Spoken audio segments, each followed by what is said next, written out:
गुरुर्ब्रह्मा गुरुर्विष्णु गुरुर्देवो महेश्वरा गुरु साक्षात परब्रह्म तस्मै श्री गुरुवे नमः। नमस्कार, मैं सर्वांगी। गुरु पूर्णिमा के पावन अवसर पर गुरु तत्व के बारे में बहुत साधारण और छोटी सी चर्चा, उस असाधारण के लिए साधारण भाषा में चर्चा कि गुरु है क्या, और गुरु पूर्णिमा से ही श्रावण मास की अगले दिन शुरुआत हो जाती है। दोस्तों, मैं हमेशा कहता हूं आज गुरु शिव, ये डिवाइन ट्रिनिटी जो है, जो ब्रह्मा विष्णु महेश, ये त्रिस्तरीय ऊर्जा चक्र हर जगह है। हर जगह ब्रह्मा विष्णु महेश है, तीनों हर जगह, हर छोटे छोटे कण में। मैं तो इलेक्ट्रॉन प्रोटॉन न्यूट्रॉन को भी ब्रह्मा विष्णु महेश कहता हूं कि जो छोटा कण है उसमें भी ये तीनों एनर्जीज विद्यमान है। तो जब वो रचता है तो उसे ब्रह्मा बोलते हैं, जब वो पालता है जब वो पालता है तो उसे विष्णु बोलते हैं, और जब वो संहार करता है तो उसे शिव बोलते हैं। तो ये क्या है रहस्य? और शिव ही ज्ञान, जब ज्ञान प्राप्त होता है तभी आगे हम कुछ समझ पाते हैं। शिव ज्ञान के अधिष्ठाता देव है। गुरु किसे कहते हैं? गुरु उसे कहते हैं जो जीवन के समस्त अवरोधों और कंटकों को दूर कर दे, जो आपके जीवन के समस्त विष अपने में ले ले। इसीलिए तमोनाशक बोलते हैं उन्हें। तम देते नहीं है, तम लेते हैं, आपके जीवन का विष तत्व ग्रहण करते हैं। तमोहारी है, अंधकार को दूर करने वाले, अंधकार से प्रकाश की तरफ ले जाने वाला गुरु होता है। एक और प्रमाण देता हूं, शिव और पार्वती यानी उस परम पुरुष और परम माता के संवाद के माध्यम से ही सारी कथाएं, चाहे वो राम कथा हो, चाहे वो जितनी कथाएं हैं, पूरा ज्ञान पुराणों में शिव पार्वती के संवाद से। शिव ने पार्वती जी को बताया है और प्रकृति को बताया, शक्ति को बताया, तो सबको संतान को प्राप्त हो जाएगा। तो शिव परम पिता है।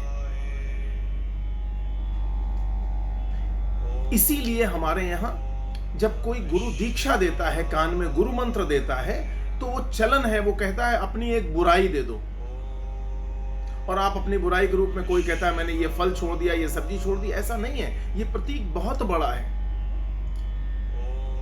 ये समुद्र मंथन, जब सृष्टि का पूरा, सृष्टि को उत्पन्न करने का सिस्टम हो रहा था, जड़ प्रकृति को, तो उसके आवाहन के समय जब अमृत प्रोजेक्ट में हलाहल विष निकला, कालकूट विष, तो भगवान शिव ने उसका ग्रहण किया। कोई दूसरा नहीं, शिव का आवाहन करना पड़ा, और उन्होंने अपने कंठ में उसको रोक लिया, यानी उसके प्रभावों से अप्रभावित रहे। वही शिव है, जो कल्याण करे, वही शिव है।